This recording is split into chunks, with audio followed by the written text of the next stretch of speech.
Retrouvez C'est la Tech bébé avec le Crédit Agricole Alpes-Provence.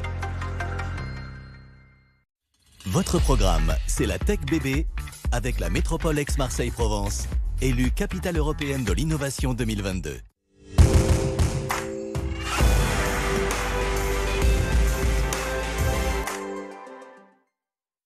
Bonjour à tous et bienvenue dans C'est la Tech bébé. On prend le large aujourd'hui pour parler voile, sport ou transport. Eh bien les deux, mon capitaine, sont liés à l'histoire de Marseille. C'est ce que nous dira Mathieu Sommeck, le vice-président de la French Tech Aix-Marseille. Nous découvrirons aussi une toute nouvelle venue dans le monde du wingfoil. Elle s'appelle Bolder avec une apostrophe, audacieux pour ces 4 créateurs qui veulent en faire la marque dédiée.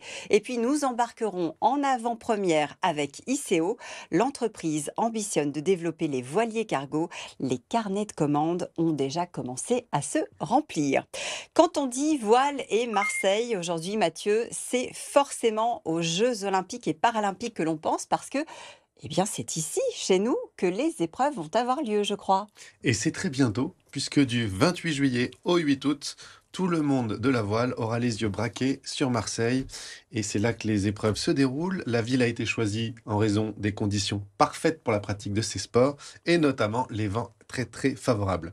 Si le sport va mettre la voile à l'honneur, il y a aussi toute la dimension transport qu'il ne faut pas oublier et qui, comme avant, j'ai envie de dire, est en train de revenir, notamment pour une partie du fret maritime. Le transport de marchandises, c'est 90% qui transitent par les mers et il y a un impact significatif. On parle de gaz à effet de serre, de biodiversité marine ou de qualité de l'air. La Méditerranée, en plus de ça, c'est l'une des zones maritimes la plus fréquentée au monde. Plus de 25% du trafic maritime y transite. Donc, il était important que les choses se passent ici, chez nous. Et on est ravis que ce soit le cas. Alors, le transport à la voile, c'est une alternative responsable et surtout qui est immédiatement disponible. Et je crois que les armateurs, les compagnies et aussi les incubateurs de chez nous sont en train de miser de plus en plus sur cette solution.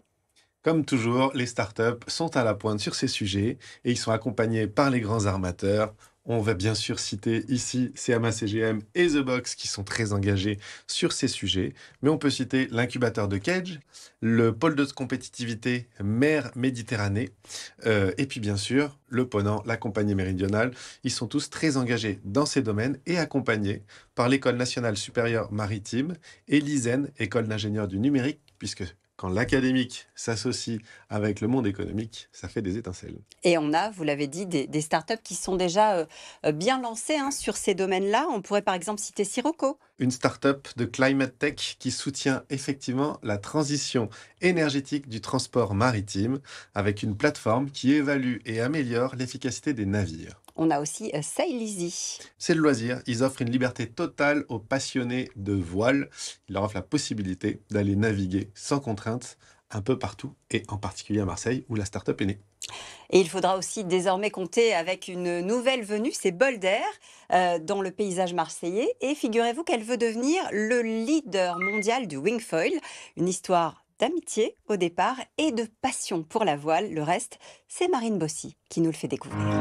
Survoler la Méditerranée et se laisser guider par le vent. C'est ce que ces passionnés de wingfoil ont fait, jusqu'à voler de leurs propres ailes en créant Bolder. Une start-up dont l'innovation repose sur une aile plus légère et adaptée à différents niveaux. Nous, par notre culture des différents sports de glisse qu'on a fait jusque-là, on a essayé d'amener quelque chose qu'on connaissait déjà dans nos autres disciplines, qui est de faire en sorte que l'aile puisse évoluer, puisse être réglée. Des petites astuces de réglage qui vont permettre de faire varier l'aile aussi bien dans sa puissance que dans sa façon de naviguer pour la rendre pertinente, quelles que soient les conditions, quelle que soit la force du vent, ce que vous voulez faire sur l'eau.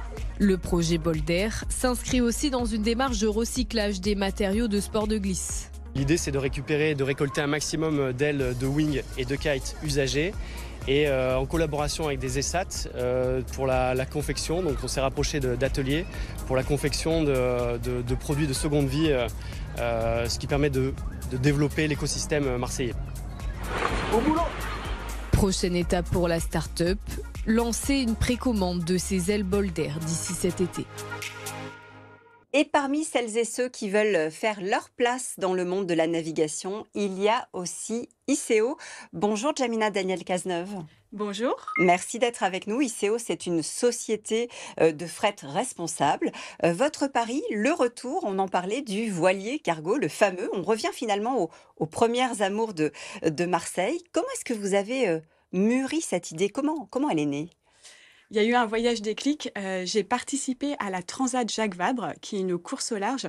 On est parti du Havre, on est allé jusqu'au Brésil, à Salvador de Bahia, sur un trimaran 50 pieds, donc de 15 mètres, en duo féminin. Et à cette occasion-là, on a transporté des semences anciennes natives du Brésil pour une association d'agroécologie. Et donc, on les a transportés à la voile. Donc, c'était une action symbolique, mais ça a créé beaucoup d'émulation et ça faisait tellement sens. Voilà, il y a eu quelque chose d'assez magique qui s'est passé et aujourd'hui, on a toutes les clés en main pour dépasser l'action symbolique. Après, moi, j'ai un parcours de 8 ans dans l'import de plantes bio équitables. Donc, j'ai fait venir beaucoup de conteneurs des 4 coins du monde avec un sourcing vraiment sélectionné en amont, des super clients sur l'aval et ce maillon faible au milieu. Donc, il y avait l'idée aujourd'hui de réutiliser le vent pour proposer une offre responsable de bout en bout aux entreprises engagées notamment. Mathieu? C'est quoi les défis opérationnels et logistiques qu'on rencontre quand on veut passer au transport maritime à voile? Comment vous les relevez, ces défis? En Méditerranée, c'est une mer qui est particulière dans le sens où on sait que soit il y a beaucoup de vent ou soit il y a peu de vent. Donc, dans les défis, il y a de faire un bateau qui soit adapté aux conditions de navigation en Méditerranée. Donc ça fait partie de la conception, du cahier des charges de notre voilier cargo. Donc, un bateau qui soit à la fois performant dans du petit temps et aussi qui résiste bien au gros temps.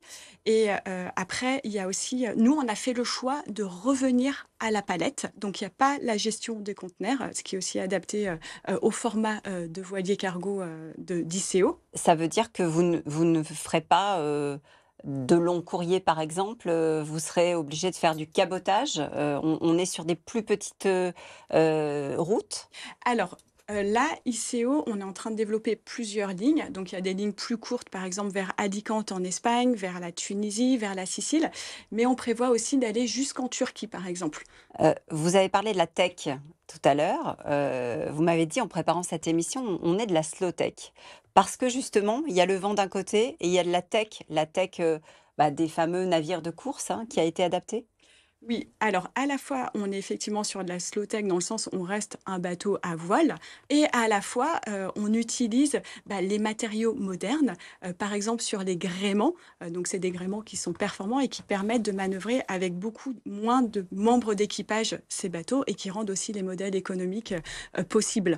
Comment vous allez convaincre les transporteurs de marchandises qui utilisent actuellement des moyens qu'on va qualifier aujourd'hui de classiques, mais qui, par rapport à il y a quelques centaines d'années, ne sont pas classiques, de revenir à la voile et d'accepter les contraintes qui vont avec?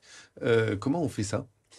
Alors, déjà, il y a une prise de conscience assez générale sur les enjeux climatiques et pour des structures du Sud, il y a des enjeux encore plus présents et prégnants en Méditerranée. Donc, pour les entreprises, c'est une solution éco-responsable concrète qui permet de décarboner leur flux et d'avoir un impact positif. Après, c'est aussi un facteur d'attractivité. Voilà, on apporte aussi du récit, de l'aventure et ça permet de fédérer toutes les parties prenantes aussi autour de ce voyage-là. On monte quand à bord d'ICO? Donc là, on travaille sur la conception. Le chantier se fera sur 2025 et les premières lignes seront opérationnelles en 2026. Vous avez déjà des contrats signés à l'avance? Oui, on a déjà des contrats signés avec notamment le leader français des fruits secs biologiques, AgroSourcing, qui va transporter à la voile ses amandes biologiques d'Espagne, donc d'Alicante vers Toulon. Merci beaucoup d'être venu nous faire découvrir ICO qui sera donc opérationnel très bientôt en Méditerranée pour assurer une partie du fret. Mathieu, on ouvre ensemble le bloc tech et si on s'intéresse justement aux renouvelables, eh bien, il faudra aller du côté de Montpellier, je crois. Oui, le 11 et le 12 décembre, au Parc des Expositions de Montpellier, on a le Rendez-vous international des énergies renouvelables qui est organisé par SPL Occitanie Event. C'est l'occasion de découvrir des usages, des solutions en faveur de la transition énergétique. Un nouveau rendez-vous aussi pour faire émerger des talents féminins. Et c'est chez nous que ça se passe. Systémique, c'est un forum qui a pour mission de susciter une nouvelle génération de talents féminins dans les filières d'avenir. Cette année, ça a effectivement lieu le 22 mai au MUSEM, chez nous à Marseille. Et puis on est ravis parce qu'il y a 5 nouveaux venus dans le Next Top 20 et je crois qu'on les a tous reçus ici sur le plateau de C'est la Tech. Alors on les cite: Aqua Robotics, Cross the Ages, HSL Tech, PES Energy et Prozon. C'est les 5 lauréats de la promo 2024 du Next Top 20. En intégrant ce programme, ils vont tous bénéficier d'une interaction étroite avec les membres du Top 20. Et nous, on se retrouve ici même sur le plateau de C'est la Tech la semaine prochaine pour un nouveau numéro de C'est la Tech bébé. On parlera tech au service des plantes.